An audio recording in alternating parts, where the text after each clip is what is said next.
दुसरीकडे ठाकरे सेनेचे नेते अंबादास दानवे यांनीही एक गंभीर आरोप केलाय।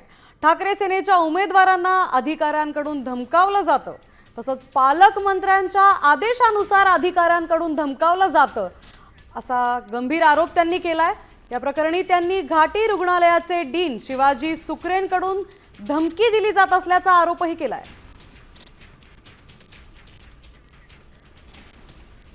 घाटी रुग्णालयाच्या डीन कडून त्यांना धमकी दिली जात असल्याचा आरोप त्यांनी केलाय। तर मंत्र्यांच्या आदेशानुसार अधिकाऱ्यांची धमकी येते असा आरोप दानवेंनी केलाय।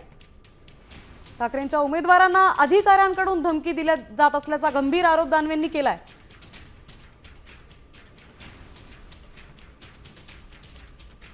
उमेदवारांना धमकी दिली जाते। आरोप नाही केला, रीतसर तक्रारच केलेली, आरोप नाही आहे, ही सत्यता आहे।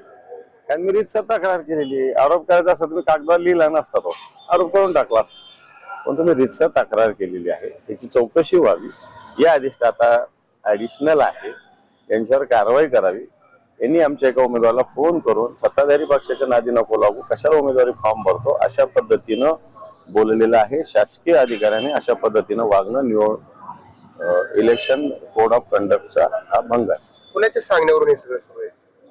सत्ताधारी पक्ष, त्यांनी सत्ताधारी पक्षाचा उल्लेखच केला ना, बरं, नेत्याचं नाव मी लिहिलं ना त्याच्यात।